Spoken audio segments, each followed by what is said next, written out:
หนึ่งในการแสดงละครประวัติศาสตร์เรื่องอนุภาพแห่งความเสียสละซึ่งกรมศิลปากรนะคะได้จัดแสดงเมื่อปีพุทธศักราช 2498 อันเป็นบทประพันธ์ของพลตรีหลวงวิจิตรวาทการ จุดมุ่งหมายก็เพื่อให้เห็นความสำคัญของคนไทยทุกเผ่านั่นเองค่ะในละครเรื่องนี้นะครับมีระบำชุมนุมเผ่าไทยเป็นฉากนำกล่าวถึงการรวมชาวไทยในดินแดนสุวรรณภูมิเริ่มโดยชาวไทยในภาคกลางจะออกมารำเชิญชวนชาวไทยเผ่าต่างๆนั่นก็คือไทยล้านนาไทยใหญ่ไทยล้านช้างไทย12จุดไทย12จุดไทยและไทยอาหงซึ่งต่างออกมารำตามฉบับของแต่ละเผ่าประดิษฐ์ท่ารำโดยคุณครูละมุนยะมะคุปผู้เชี่ยวชาญการสอนนาฏศิลป์ผู้เชี่ยวชาญการสอนนาฏศิลป์ไทยวิทยาลัยนาฏศิลป์กรมศิลปากรครับค่ะและประพันธ์ทำนองเพลงนะคะโดยคุณครูมนตรีตราโมทผู้เชี่ยวชาญดุริยางค์ไทยกรมศิลปากรศิลปินแห่งชาติสาขาศิลปะการแสดงดนตรีไทยปีพุทธศักราช 2528 หากทุกท่านพร้อมแล้วขอเชิญรับชมการแสดงได้ณบัดนี้ค่ะ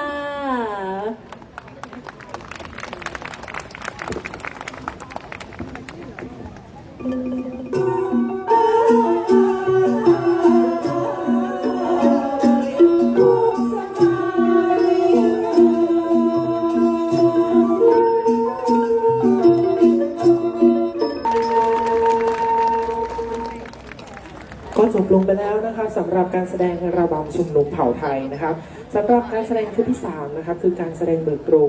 ในชื่อชุดว่าระบำสวัสดีรักษานักรบนะครับเป็นการแสดงที่กำหนดภูษาเครื่องทรงในการออกศึกของคนไทยสมัยโบราณครับเพื่อให้เกิดความสิริมงคลและข่มขวัญศัตรูนั่นเองครับค่ะซึ่งมีบทร้อยก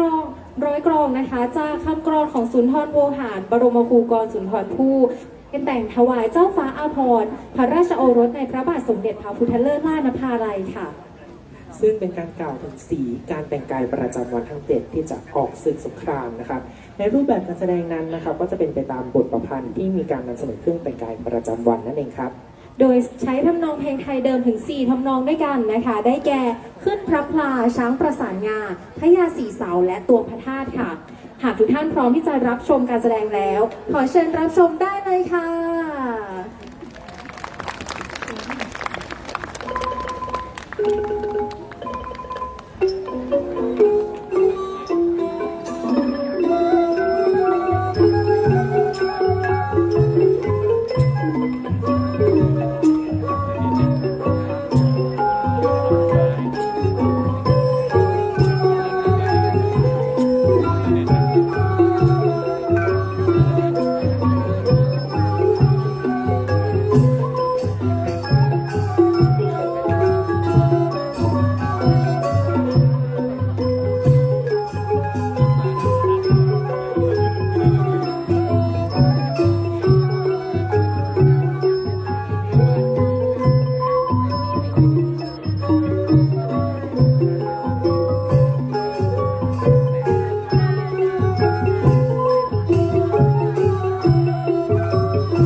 สถาพร อังคารทั่วเมือง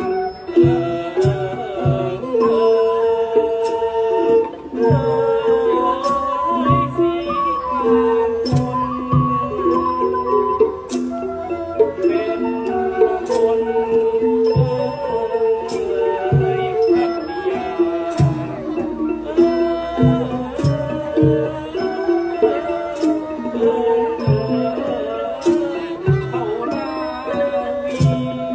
เครื่องวันพุธสุดดีด้วยสีแสบกับเรื่องแปดต้นประดับ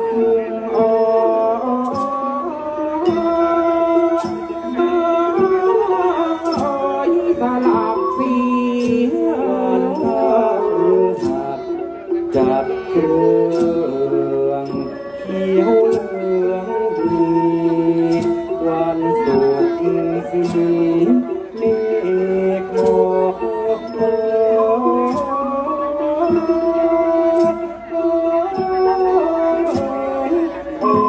สงครามวันเสาร์ทรงดำจึ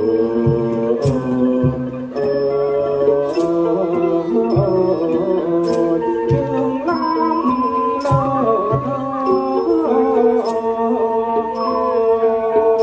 ศแสนประเสริฐเสียงสืบ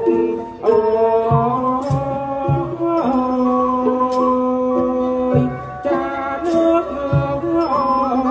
คำ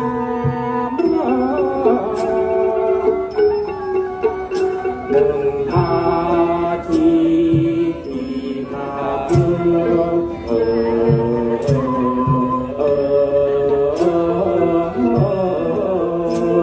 ประดับงามให้ต้องตามสีสัน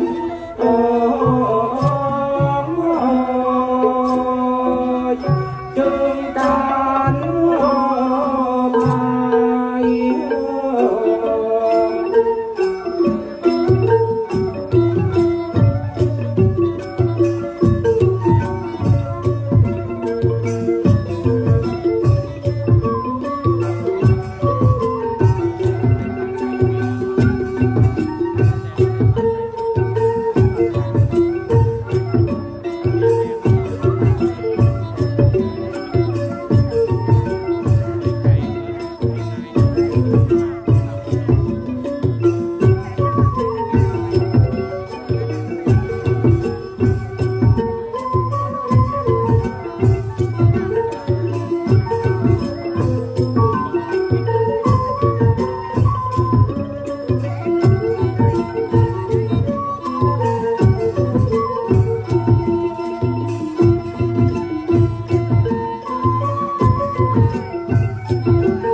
ค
จบลงไปแล้วนะครับสำหรับการแสดงเบิกโรงทั้ง3ชุดนะครับนั่นก็คือการแสดงสุยชายอ่างแก้ว การแสดงระบำชุมนุมเผ่าไทย และการแสดงสวัสดีรักษานักรบนั่นเองครับคุณไอซ์ ใช่แล้วล่ะค่ะเรียกได้ว่าสวยงามทั้ง3ชุดกันเลยทีเดียวนะคะ ดูไม่เบื่อกันเลยทีเดียวค่ะ ใช่แล้วครับ เมื่อการแสดงทั้ง3โรงเมื่อการแสดงเบิกโรงทั้ง3ชุดเสร็จสิ้นไปที่เรียบร้อยแล้วนะครับหลังจากตัดไปนะครับก็จะเป็นช่วงสำคัญของงานแล้วคุณไอซ์ก็คือนั่นก็คือการแสดงละครนอกเรื่อง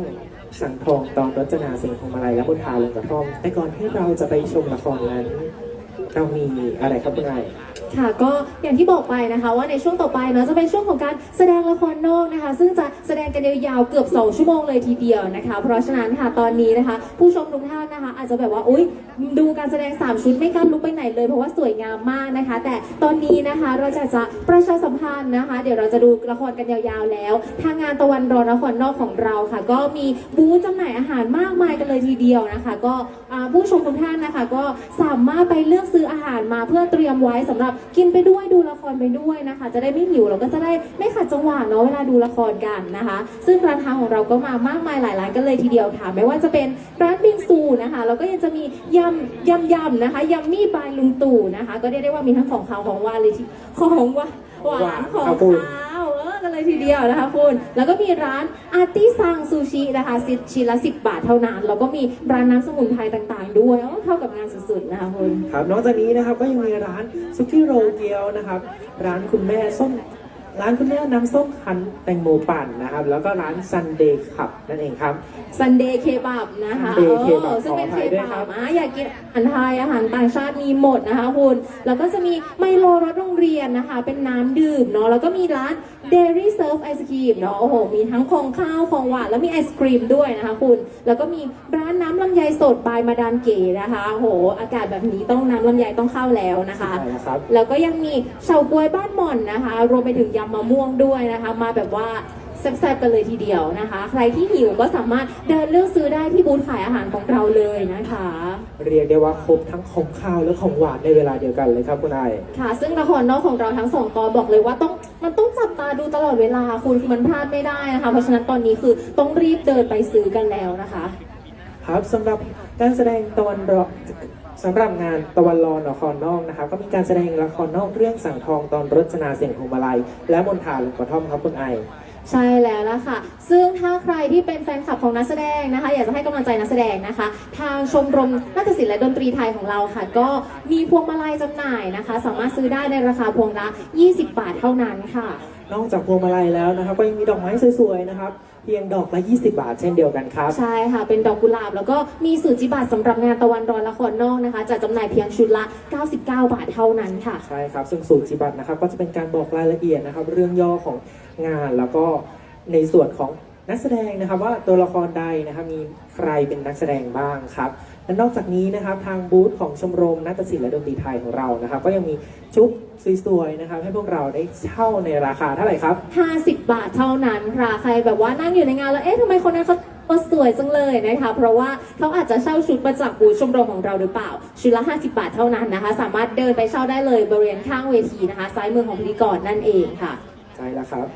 ค่ะและตอนนี้นะคะทุกท่านก็จะได้พบกับการแสดงนะคะ ในงานตะวันรอละครนอกนั่นก็คือการแสดงละครนอกเรื่องสังทองตอนรจนาเสียงพวงมาลัยและมนทานลงกระท่อมนั่นเองค่ะ ซึ่งอำนวยการแสดงโดยศาสตราจารย์ดรนายแพทย์พงษ์รักศรีบัณฑิตมงคลอธิการบดีมหาวิทยาลัยเชียงใหม่ค่ะ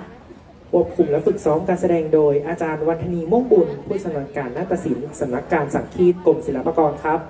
อาจารย์ที่ปรึกษาชมรมนะคะ ผู้ช่วยศาสตราจารย์ดรสุทธิการทิพยเกษรและผู้ช่วยศาสตราจารย์เทียนชายอักษรระดิษฐ์ค่ะ นักแสดงรับเชิญเกียรติมศักดิ์คุณสะอาดข่าวละเอียด และรองศาสตราจารย์ดรขวัญใจคงถาวรครับ ค่ะและนักแสดงที่ร่วมแสดงกับเราในวันนี้นะคะ ทั้งสองตอนอย่างที่บอกไปค่ะนักแสดงรับเชิญกิตติมศักดิ์นะคะ คุณอิสระข่าวละเอียดค่ะและศาสตราจารย์ดรขวัญใจคงถาวรค่ะ และนักแสดงในอีกตอนหนึ่งนะคะ ก็จะนักศึกษานะคะในชมรมนาฏศิลป์และดนตรีไทยของเรานั่นเองค่ะ โดยในตอนแรกนะคะ ก็จะเป็นการแสดงละครนอกค่ะเรื่องสังทอง อ่อนรจนาเสียงพวงมาลัยในตอนนี้นะคะท่านจะได้รับชมลีลาการออกร่ายรำนะคะ ออกภาษาอันสวยงามและสนุกสนานของเจ้าเมืองต่างๆถึง 6 ภาษากันเลยทีเดียวนะคะ และในที่สุดค่ะธิดาทั้ง 6 เมืองก็เลือกคู่ได้แล้วเหลือก็แต่รจนาน้องคนสุดท้องนะคะ ที่ยังไม่ยอมเลือกใคร ครับท้าวสามนนะครับก็คิดว่านางรจนาเนี่ยอาจจะยังไม่ชอบกับชายที่นำมาให้เลือกทั้งหมดนี้นะครับจึงปรึกษากับอมาตย์ครับว่าผู้ชายที่นางรจนาเลือกเนี่ยอาจจะไม่เหมือนกับบุคคลธรรมดาโดยทั่วไปต้องมีอะไรพิเศษหรือว่าแตกต่างจากบุคคลโดยทั่วไป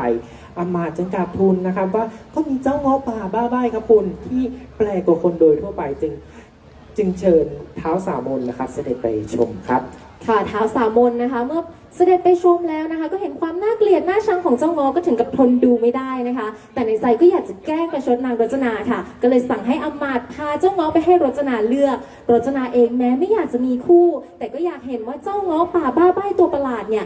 เป็นยังไงนะคะ จึงออกไปดูแต่สังทองในรูปของงอป่าก็เกิดถูกใจรจนาขึ้นมาค่ะ จึงอธิษฐานขอให้รจนาเห็นรูปทองที่อยู่ข้างใน เมื่อรจนาเห็นนะคะ ก็จึงโยนพวงมาลัยไปให้เจ้างอนั่นเองค่ะ เมื่อท้าวสามนเห็นอย่างนั้นนะครับก็ทั้งโกรธทั้งแค้นนะครับแทบจะเป็นลมอยากจะฆ่าเจ้าเงาะป่าให้ตายทิ้งเสีย ก็กลัวคนจะนินทาจึงขับไล่รจนาและเจ้าเงาะป่านะครับไปปลูกกระท่อมอยู่ที่ปลายนานั่นเองครับคุณ ค่ะหลังจากไปอยู่ปลายนาแล้วนะคะละครนอกของเราอีกตอนหนึ่งนะคะ ที่จะได้รับชมกันในวันนี้ค่ะ นั่นก็คือเรื่องสังทองนั่นเองค่ะ ตอนมนทาลงกระท่อมนะคะ เป็นตอนที่พระอินทร์ค่ะ แปลงกายลงมาท้าตีครีกับเท้าวสามนเพื่อชิงบ้านชิงเมืองนะคะเท้าวสามนเนี่ยไม่รู้ว่าเป็นพระอินทร์ค่ะ ก็จึงให้6เคยนะคะ ออกไปต่อสู้ แต่ก็พ่ายแพ้กลับมาทั้งหมดเลยค่ะคุณจะเหลือก็แต่เจ้าเงาะนะคะ เคยคนสุดท้องนั่นเองค่ะ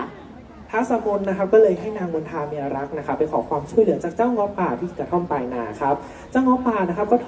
ถอดรูปออกเป็นสังทองนะครับมาตีขี่กู้บ้านกู้เมืองได้ในที่สุดครับ ตอนนี้ทุกท่านพร้อมชมละครหรือยังครับ พร้อมไหมคะ พร้อมหรือยังครับ ว้าวพร้อมกันแล้วนะคะ ครับ ถ้าทุกท่านพร้อมแล้วนะคะ ขอเชิญรับชมการแสดงได้ณบัดนี้ค่ะ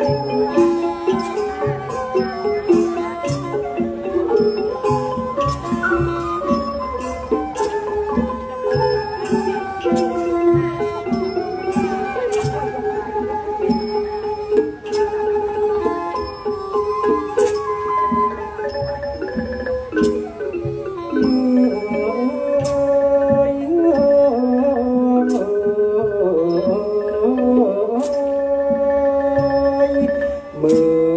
อนานเนิ่มเจ้าแสนกล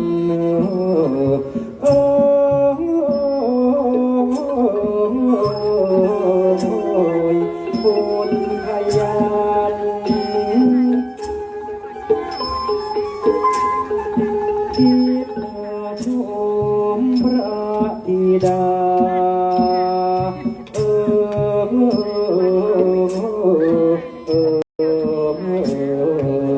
วิลาวัน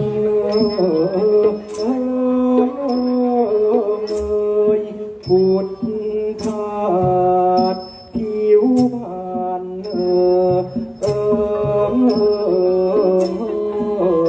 ดังดวงเดือน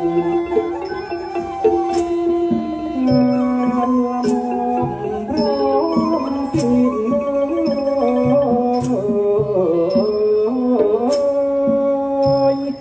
ทางอินทรีย์นางนายทรณี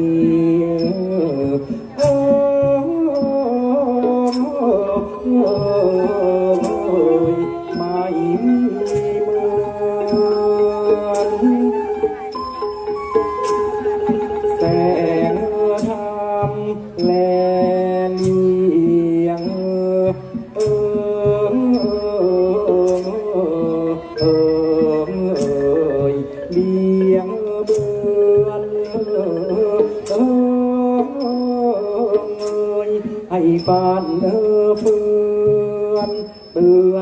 ดเนอเอจิตเนอมองเราจึง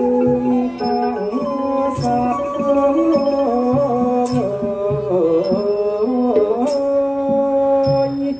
อธิษฐานเอ่ยแม่นบุญญาเอ่ยที่การ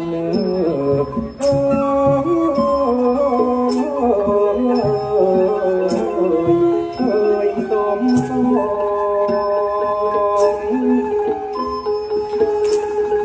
ขอให้สามสังวนเออ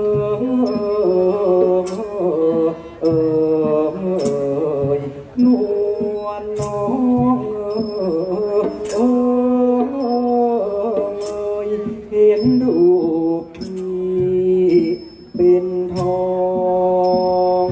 ต้องใจรัก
ช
เอาละสวัสดีครับทุกท่านตบมือหน่อยฮะตบมือหน่อยครับ คนเดิมครับ คนเดิมที่ใส่สูทเมื่อเช้า นี่เสนา ฮะ แหมไม่ต้องมาคนเดิมเลยนี่นั่งอยู่ตรงเนี้ยร้องอยู่เมื่อกี้ไม่เห็นหรือไง เห็นตัวเมื่อกี้ไงเมื่อกี้รับท่านรองผู้ว่า แต่เดี๋ยว เออ มานั่งทำอะไรกันเยอะแยะคะเนี่ยเออ จะดึกจะค่ำแล้วไม่กลับบ้านกันเหรอคะ นี่ตะวันร้อนแล้ว อ๋อตะวันร้อนไม่ เป็น นั่ง ไง ร้อนอยู่เมื่อกี้ไม่ร้อน แต่นักดนตรีอะนะ เอ นักดนตรีก็ร้อน แดดส่องพัง นี่เห็นไหมไฟกูมาพอดีเลย ขอบคุณค่ะ ขอบคุณ สงสัยเห็นว่าเป็นเงาะเมื่อกี้หรือเปล่า ตบมือให้เขาหน่อยฮะเวทีซุปเปอร์เจ๋งฮะ ตบมือให้ฉัน ตบมือเอาละวันนี้ก็เป็นเกียรติที่ทุกคนได้มา เป็นเกียรติเพราะว่าเมืองสามนเราเนี่ยเห็นไหมตั้งซุ้มกันเต็มเลย ตั้งซุ้มกันเต็ม อันนี้ก็ชาวบ้าน ชาวบ้านมานั่งดู เมือง ต สาม อน น นี้เราอยู่กันที่หน้าวัง หน้าวาง เพราะว่าเมื่อกี้เราก็ให้นักรบของเมืองเราออกมา ออกมารำแล้วเป็นไงล่ะ ด้วยนะ เออ เป็นไงนักแสดงตัวเท่าช้างหมาตัวเท่ามด มึงว่ากูหรือว่าใครเนี่ย นักแสดง นั เข้าก ไป แสด แล้ว ง เข้าไปแล้ว แต่ว่าไปแล้ว หน้าไม่คุ้นเลยอ่ะ ไม่คุ้นเหรอ เนี่ยไม่ค่อยคุ้นเลย ใส่สูตรเมื่อกี้ยังไม่คุ้นอีกเหรอ อันเนี้ยคุ้น เออ อันนั้นน่ะไม่ค่อยคุ้นโผล่มาจากไหน จุดเทียนอยู่ตรงนี้ไง You should introduce ตามกลิ่น yourself ทูบมาเหรอ ไม่ใช่ นึกว่าตามกลิ่นทูบมาค่ะ แนะนำชื่อกันหน่อยไหม แนะนำชื่อกันหน่อย เนี่ยเสนาคนนั้นน่ะ ชื่ออะไร ชื่ออะไร เห็นผมเหมือนฝอยขัดหม้อ กูเนี่ยนะ ชื่อโรเบิร์ตแหม่ เดี๋ยว อย่าพูดเสียงดังไป ทำไม เดี๋ยวเขาคิดว่าเป็นระเบิด วะ ระเบิดหรือเปล่า เมื่อวานนะ เป็นไง เมื่อวานเป็นไง รถบ่อเต็มมอเลย ตอนเนี้ยนักดนตรีก็มีเรื่องเหมือนกัน อินเทอร์เน็ตใช้ไม่ได้ว่ะ เป็นไง เพราะเรื่องมันเป็นยังไงอ่ะทำไมอินเทอร์เน็ตใช้ไม่ได้ ดูได้ข่าวว่าเมืองเราเนี่ยนะ ทำไม วอดวายไฟไหม้กัน ว้ายไฟไหม้ อ เรียกรถหวอมาหรือเปล่า เมื่อวานรถหวอมาดับไฟหรือมารับมึง ไปด้านหลังนู่น ไปด้านหลังนู่น เมนเหรอ ไม่ใช่ ไม่ใช่เมน แล้ว เนี่ย คนนี้ล่ะ ชื่ออะไร อันนั้นชื่อระเบิดไปแล้ว ข้าพเจ้าเนี่ย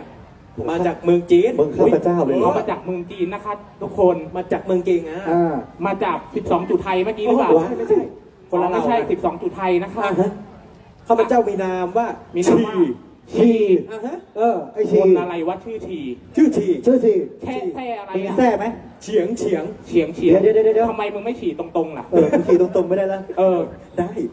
นี่ เฮ้ยไม่ใช่ ไม่ใช่ แล้วไอ้นี่ล่ะใคร ฉันเหรอ เออ ฟังนามแล้วแต่ขนลุก ชื่อนี่เหรอ ไม่ได้คิด ลืมคิดตอง นี่ น้อย นี่ วันนี้ท่านรองผู้ว่ามา ท่านรอง กูจะต้อนรับเขาหน่อย สวัสดีค่ะ ขอวันนี้นักดนตรีมือระนาดกูเอามาเอง ครูยิ้ม เอามาเอง จะให้ครูยิ้ม เริ่มเพลงพรจ่าพรให้หน่อยเดี๋ยวกู อย่า จะร้อง พูดไป ฮะ ยิ้มตาม ครู ชื่ ยิ้ อ ม แล้ว เดี๋ยว นะยิ้มตามชื่อแล้วครูขา ครูจะร้องเพลงพรจ่าพรให้รองผู้ว่าฟัง ไม่ต้องร้องหรอก กูจะร้อง ผู้ว่าน่าจะฟังตั้งแต่7 โมงเช้าก็หลวงเปิด กู ทุก จะ วัน ร้อง เลย ก็กูจะร้อง วันนี้กำนันสุเทพก็มาครับ ร้องไปร้องไป ว่ามาตบมือสิครับท่านตบมือสิครับ ลำสวยเหมือนกันนะเราอ่ะ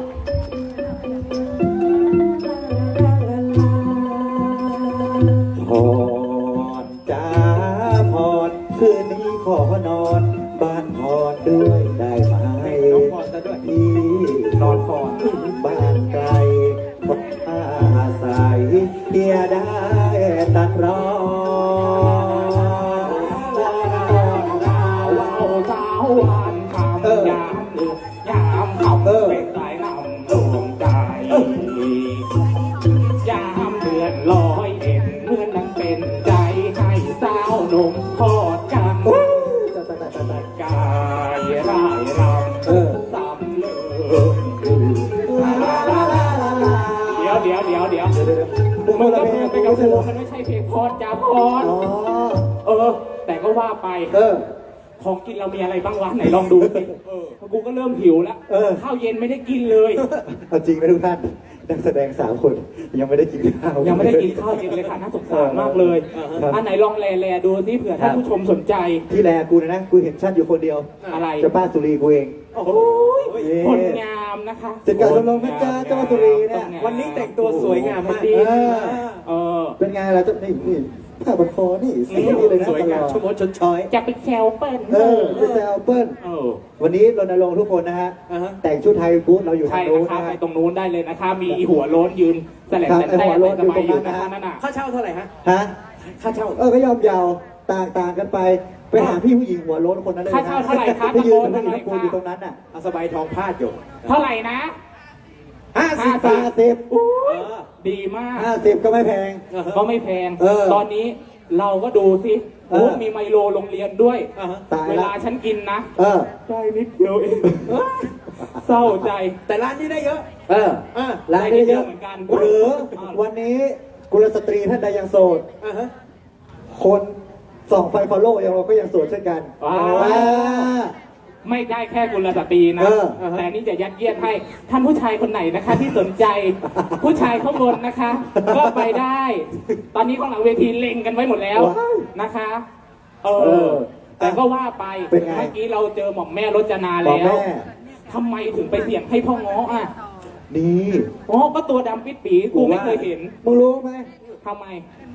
หม่อมแม่รจนากูมาจากไหน มาจากไหนวะ หม่อมแม่รจนาโมเดลกูมาจากนครศรีธรรมราชนะคะ ใช่เป็นคนนครศรีธรรมราช วันนี้หม่อมแม่เรามาจากนค เรา ร มา ศรี ดูซิ ก็ ว่า เลยชอบเงาะ นี่ เออ แต่กูดูนะ อะไร นี่นะคะท่านผู้ชมอย่าไปบอกใครนะคะ เออ หม่อมแม่รจนาของเรานะคะ แอบไปพอกผิวอยู่ในห้องน้ำชายค่ะ ละครนอก คนพอกผิวนะ อ๋อ ใครรู้ไหม ใคร พี่ป้อม อ๋ออ๋อจริงๆนะคะ เออ พอกตั้งแต่9 โมงเช้า เออ ไอชมรมนี่ก็ใช้งานคนแก่เหมือนกัน ดีอีเด็กๆก็เริ่มแก่แล้วเหมือนกัน จ้า แต่ก็ว่าไปกษัตริย์171พระนครเนี่ย จ้า ก็มาตั้งเยอะแยะ เป็นไง หกนางก็ได้ไปแล้ว หกนางก็ได้ไปแล้ว หลายภาษา เออ อุ้ยแต่ว่าไปเมื่อกี้นั่งร้องเพลงอยู่ เป็นไง เห็นลืมเห็นอยู่นิดนึง เห็นอะไร น่าจะเป็นคณะทูตมาจากต่างประเทศ คณะทูต กับเสนาแน่เลย กับ107พระนครแน่เลย เออ นี่ดูอย่างข้างหน้าเรา เป็นไง น่าจะมาจากชวา โอ้โห นะคะ เออ โอ้อันนู้นก็มีเหมือนกัน เป็นไง อันนั้นน่าจะเป็นมาจากฝั่งมะละแมง อันนี้ อ๋อ อันนี้ตั้งใต้หลง อันนี้ตามมาเมียมา เอ ค่ะ อมาเนี่ยเป็นสาวแม่แก้บัดใจบัดใจอันนั้นตัวน้องเป็น เอ สาว อว่าไปนะคะ แต่ก็ เออ มองดูหน่อยนะ ครั คะ บ เผื่อจะมีชาติภาษาอื่นมาด้วย เออ เผื่อจะเจอคนจีน เออ ก็หนีห่าวเข้าไป เออ แล้วก็บอกว่าอีนี่อ่ะ ก็ ชื่ออีที เออ เฉียง อะไรนะ เฉียง โอ้ยก็บอกให้มันสีตรง เออ เออ ๆนี่พูดถึงหม่อมแม่รจนา พูดถึงหม่อมแล้วรจนาแล้ว พูดถึงเจ้าเงาะเนี่ยนะ เออ กูก็สงสารหม่อมแม่ ทำไมวะ หม่อมแม่ถูกไล่ไปอยู่กระท่อมปลายนาซะแล้ว น่าสงสารเหลือเกิน เออหม่อมแม่ก็ไปอยู่กระท่อมปลายนา เออ อีกอย่างหนึ่งก็ไปอยู่เจ้าเงาะกูก็ไม่รู้ว่า ทำไม เจ้าเงาะจะดูแลหม่อมแม่ได้ดีขนาดไหน อืม หม่อมแม่เมื่อก่อนอยู่ในวังก็ ดู อยู่ จาก สุข ทรง สบาย เจ้าเงาะแล้ว เออ มึงว่าเจ้าเงาะเลี้ยงดูไม่ได้เหรอ โอ้ นี่ผ่านมาตั้ง 50 ปีแล้วนะคะ ยังเล่นเป็นเงาะได้ ไม่รู้ แข็ง อะไร แรง เจ้าเงาะกูมาจากบุรีรัมย์เยาวรีเลยนะมึง ต้องตบมือให้คุณอิสระนะคะ พี่ป๊อปของเรานะครับ พี่บอลของเรายังแข็งแรง นี่ดูพวกเราสิ มึงเห็นไหม นักร้องนั่งพับเพียบไม่ได้นะคะ เพราะว่าปวดเอว มึง ทำไม เจ้าเงาะกูนั่งยองๆอย่างนี้นะ นั่งยองๆ เป็นเรื่องปกติ เป็นเรื่องปกติ กูยิ้มกูนั่ง ยังนวดน้ำมันอยู่เลย มึงก็ช่างแซะเนาะครูบาอาจารย์เนี่ย ไม่เป็นไรนะคะครูยิ้มครูอยู่ข้างครูค่ะ กล่าวขอเข้ามานะครู ไม่เป็นไรตอนนี้ให้อภัย เออ แต่จะจำไว้ อืม เอาเถอะก่อนที่กูจะไปเนี่ยนะ เออ กูก็จะกลับมาคำพูดเดิมของกู ว่า กูหิวข้าว เฮ้ยมึงลงไปปะไปใครมีอะไรมาให้มันกินซะหน่อยไหมแต่ว่าไปเนี่ย เออ ทหารเนี่ย มีหน้าที่อะไรกัน ทหารเนี่ยพวกกูอยู่ในวัง อารักขา อารักขา แล้วมึงจะไปรัดขาเขาทำไมอ่ะ รักขา รักขา รักขา อารักขา อา อ๋ รั อก ขา อารักขา กูตรวจตาดูวัง ตรวจตาดูวัง เพระกูเนี่ยมีอะไร ใครเอาอะไรอันตรายพกอาวุธ มึงต้องโดนไล่ออกแน่เลยสองคนนี้มึงต้องโดนไล่ออก ทำไมอ่ะ เมื่อกี้กูเข้าสารธรรมไป เออ กูไปค้นบ้านแม่มนทา เออ กูไปค้นห้องบรรทมแม่มนทา เป็นห้องพระบรรทมเป็นไง กูไปเจอของซุกซ่อนอยู่ใต้ หรือว่าเราจะชิบ หมอนของหม่อมแม่มนทา ไม่เจออะไร เดี๋ยวกูจะเอาให้มึงดู เออ มึงตั้งใจดูดี อ่าฮะ ต้องขึ้นมโนราบูชายันกันไหมอ๋อไม่ต้อง ๆ นี่ เฮ้ย อะไรอ่ะ หม่อมแม่มนทาเก็บไว้ทำไมอ่ะ อุ้ยมันคืออะไรวะจับหน่อยได้ไหมเนี่ย อ่ะจับ อุ้ยคุณมือแข็งๆด้วย อุ้ยคุณมือแข็ง เออ ๆอันไหนลองดมสิ เฮ้ย อุ้ย เฮ้ย รู้เลย อะไรอ่ะ น้ำปลาร้าปลาเชง เฮ้ย เอาไม่ใช่เหรอ ไม่ใช่ เออ ไม่ใช่ เอาไปคืนหม่อมแม่ก่อน เออ แต่ก็ว่าไป อะไร เมื่อกี้หม่อมแม่รจนา เออ เขาก็เสี่ยงพวงมาลัยไปแล้ว เป็นไง ก็หมายถึงพวกความรัก อือฮึ เออ เราก็ผ่านเดือนแห่งความรักมาแล้ว 14 กุมภาพันธ์วาเลนไทน์ ใครก็ได้เอามันไปอยู่กรมศิลปากรหน่อยที่ร้องเก่งจังเลย แต่ก็ว่าไป เนี่ยพวกเองเนี่ย เออ ใครได้ดอกไม้เยอะกันบ้างวะ ชอบใครชอบพอใคร อีนี่ไม่ต้องถามกูรู้ เมื่อกี้เลยที่ร้องไปพรจ๋าพร แต่เสนาคนเนี้ย ค่ะ กูดูออกแล้วกระตุ้งกระติงโอ้ยไหนลองพูดมาสิ ชอบใครไม่ใช่หมายถึงอีนั่นนะ อ่าฮะชอบพะโล้ พะลอ อ่าฮะ พะลอที่เป็นผัวอีหกนางนั่นนะ ว้ายไม่ใช่ เอาไม่ใช่เหรอ พะลอ พะลอไหน พะโล้พะโล้ลูกดังองค์อินยานฟ้ามาสู่พิมพ์ดังเดือนดวง เดี๋ยว ฮะ คุยยิ้มอะไรเมื่อกี้คุยยิ้มปีละ แป๊บมึงอย่าไปรีบคุยยิ้มคุยยิ้มเขากำลังประมวลผลอยู่ เอวิวันครับวันมอสาม บนบอลทาม ชอบใครนะพะลอ ชอบพะโล้ พะลอไหนวะ พะโล้พะโล้รูปดังองค์อินยานฟ้ามาสู่ดิน กูบอกให้มึงเริ่ม เอางี้ อ่าฮะ คุยยิ้มเริ่มก่อนเลยครับ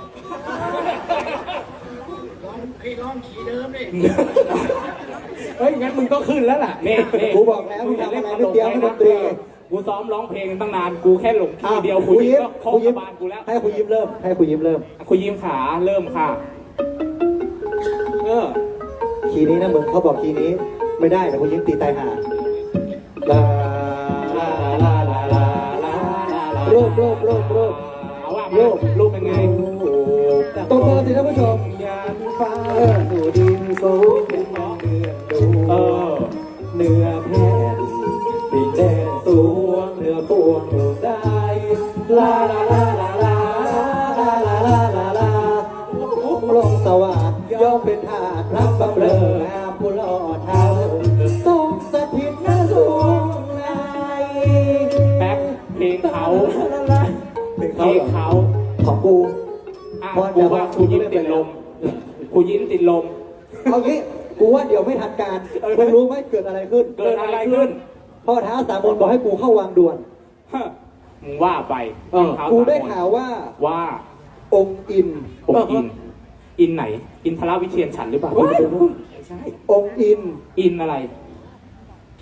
ท่านแปลงกายมาตีครี แล้วมึงรู้ได้ ของ ไง พ่อท่าน มึงเป็นคนเขียนบทแน่เลยกูรู้ อ้าวกูอ่านบทมาก่อน อ่านวนมาก่อนแล้วทำไมอีสามนมันโง่หรือไงมันไม่ ไม่รู้ อ่านอ่ะ โอ้ท่านพ่อกู อ้าวเหรอท่าน เอา พ่อ งี้ นี่กูตกงาน กูต้องรีบกลับวังก่อน ต้องรีบกลับวัง อย่าเพิ่งรีบ กูจะรีบ ยังไม่ถึงเวลา ให้ท่านผู้ชมนั่งพักกันก่อน แต่ก็ว่าไป เมื่อกี้บอกว่าชอบพะลอ พะลอเป็นผู้ชาย โอ้ยอย่านะคะ เพราะว่าLGBT ตอนนี้เขามากมายนะคะ ก็ให้ความสนับสนุนเขาหน่อย ที่หลังๆนะคะกระเทยทั้งนั้นเลยนะคะ กระเทยทั้งนั้น หม่อมแม่มนทาก็เป็นกระเทย ว้าย นี่ แต่ว่าไป เป็นไง พ่ออยู่หัวมึงอะเท้าสามนอะจะเป็นมนทาแทนแล้วนะ ไว้ อยากจะบอกผู้ชมทุกท่านว่า ว่า ตอนต่อไปเนี่ย เออ ชมเท้าสามมนดี อ๋อ อีนี่นะจ้างร้อยเล่นลาร จนาว่าพริ้ว รจนาว่าผิว ด้วยนะ ทำไมวะ เอวนี่ไหวเลยเชียว เอวไหว เออ ยังไง เอวไหวแบบครูยิ้มเลยเนี่ยครูยิ้มลอง คุณยิ้มครับ มึงก็นอนลำบากครูยิ้มตลอดเลย นี่ต้องครูพังงาค่ะ อ๋อ ไม่ไหวแล้วเหมือนกัน ก็ไปให้ครูเขาไหนลองดูเอวสองคน เดี๋ยว เป็นยังไง เดี๋ยว ทำไม มึงเล่นอะไรมึงไม่นัดกูอีกแล้ว ก็บอกอยู่นะคะท่านผู้ชม ว่าการเล่นบทเนี่ย เออ มันน้อยตลกหลวงเราเนี่ยไม่มีเวลาซ้อม แม่นแล้ว เนี่ยก็เพิ่งมาคิดกันเดินๆสดๆนะครับ เดี๋ยว เอา ชิ อี ป กนะ นะชิป เดี๋ยวตอนเนี้ยเราก็ต้องรีบเข้าเมื รี อง บ กั เข้าน เลยใช่ไหม เพราะว่าตอนเนี้ยไม่มีใครมาตีคลีแล้ว ไป พวกเองอ่ะ ตามเสด็จเท้าสามนกันเถอะเพราะว่าเท้าสามนเนี่ยให้หม่อมแม่มนทาไปแล้วกับอีตัวประหลาดทั้งหลายนั่นน่ะ แต่มึงก็ต้องรีบไปนะ ทำไม รู้ไม่ไปทำไม ไปทำไม นักร้องขาด กูเหนื่อยเหมือนกัน เนี่ยซ้อมมาทั้งหลายวันแล้ว เอา ไม่ เถ มี อะพูด ไม่มี มาง บประมาณ อย่า เล ช้าย ที่ มึงไม่ต้องร้องไปเถอะจะหมดเวลาแล้ว ขอบคุณนะค ไป รับ แล้วท่านผู้ชมสวัสดีครับ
นวลนางมนทา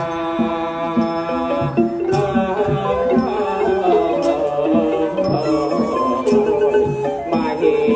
ที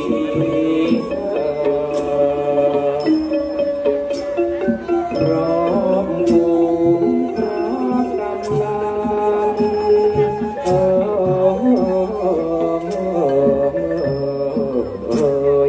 นารี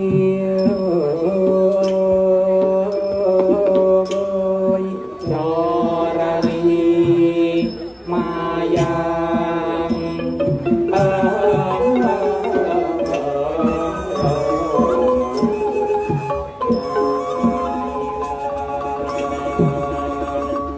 ครั้นถึงจึงหยุดอยู่แต่ไกล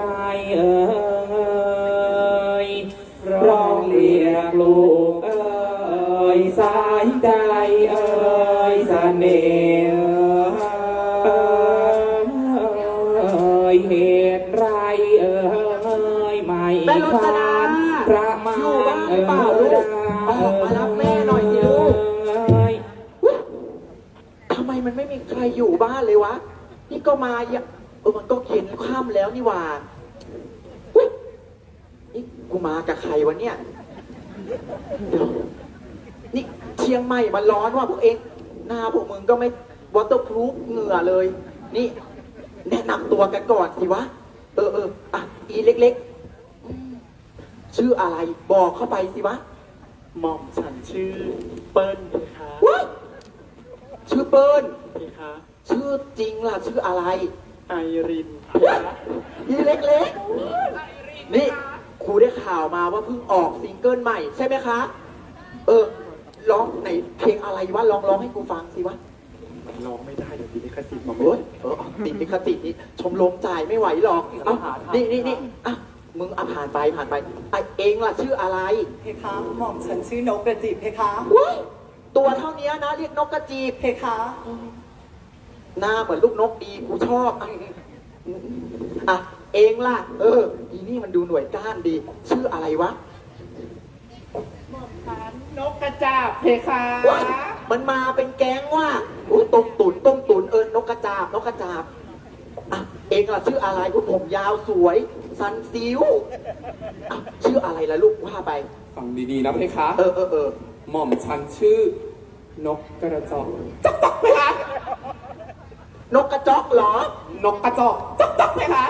พวกมึง3 คนที่มากันเป็นแก๊งนะเนี่ยอุ๊ยอันตรายอ่ะอีกคนสุดท้ายล่ะชื่ออะไร ข้าเนี่ยมาจากเมืองนอกเมืองนาเพ คือ คะ เมืองนอกซะด้วย ถูกต้องเพคะจะให้ข้ามาชื่อนกกระจิบนกกระจาบหรือว่านกกระจอกเนี่ยก็คงจะไม่ใช่ข้า มาด่ากูหรือเปล่า ข้าก็เลยชื่อว่าฟามิง อีเล็กๆได้ยินไหมวะ นี่แล้วมาจากเมืองนอกเนี่ยสปีกอังกฤษได้หรือเปล่านี่ฝรั่งเขาเยอะนะพวกเอง I can speak a little bit a little more มาเป็นเพลงว่ะนี่ไม่ใช่ประเด็น วันนี้นะ ที่กูมากระทบปลายนาแฉะเนี่ยเพราะว่ากูเนี่ยมาหาลูกกูแม่รจนา เพราะว่ามีเรื่องจะขอให้ช่วย แต่ว่าตอนเนี้ยไม่มีใครอยู่บ้านหรือเปล่าวะ นี่ถูกบ้านแล้วใช่ไหมอีเล็ก ถูกแล้วนะแม่ ๆ หลังนี้ใช่ไหมวะ หลังนี้เลยไหมคะ กูกลัวมึงกินไส้กูมากตอนเนี้ยหน้ามึงมีปัญหากับกูสุดๆ เอ้าไม่ได้การ เดี๋ยวมันจะข้ามกว่านี้อ่ะเองละการอีเปิ้ลไปบอกแม่รจนาไปเรียกนะ บอกว่าหม่อมแม่มนทาเนี่ย เสด็จมาหาให้ออกมารับหม่อมแม่หน่อย ทวนสิวะ ไปบอกแม่รจนาว่าหม่อมแม่มาหาเพคะ เฮ้ยมึงจะขู่กูอีกนานไหมด้วยหน้าเนี่ย ไป หม่อมแม่รจนาเพคะ เฮ้ยร้อนแล้วเกินเชียงใหม่เนี่ย หม่อมแม่ เดี๋ยวร้อนเดี๋ยวหนาวซะด้วยอุ๊ย อยู่บ้านหรือเปล่าเจ้าคะ อย่าทำลายข้าวของค่ะ หม่อมแม่รจนา มันมีอะไรมาวะน่ะ ได้เรื่องไหมวะเองไหนได้เรื่องไหมวะ ไม่มีใครอยู่เลยเจ้าค่ะ เอ้าแล้วหนีอะไรมา มีหมาเจ้าค่ะ หนีอะไรวะ หนีหมาเจ้าค่ะ พวกมึงนี่เลี้ยงไม่ได้เรื่องเลยว่ะอุ๊ยทีหลังกูจะไม่ส่งเกย์น้อยให้เป็นกำนันแล้ว เอ้าใครดีวะ ใครดี ผมฉันไม่ไปขายอีกตัวไม่ได้เรื่องไป มันไม่ได้เรื่องมึงอย่าหน่วยก้านดีมันเป็นทหารเก่า หน่วยก้านมันดีนะว่าไปวันเล่นยิมทุกวันแน่ หม่อมแม่รจนาเพคะ โนระวังเสาไฟออกลูก หม่อมแม่รจนาเพคะ เสด็จแม่เสด็จมาหาเรานะเพคะ หนีอะไรมาอีกวะ ก็หมาเหมือนกันเพคะ มึงรับแทนกูหน่อยละกันอุ๊ยไม่ได้เรื่องเลยอีพวกเนี้ยหลอกด่ากูตลอดคุณผู้ชมขาเอาไงดีคนไทยมันไม่รอด งั้นลองอิมพอร์ตละกันเนาะอีฟามิโก้มึงอะไปอีฟามิโก้ไปบอกแม่รจนานะ บอกว่าเสด็จแม่มนทาเนี่ยมาหาให้รีบออกมารับแม่หน่อยนะไปโกอุ้ยอีนี่ก็น่าจะได้เรื่องว่ะเดินดีๆไม่ได้ด้วยนะหูน้ำในหูไม่เท่ากัน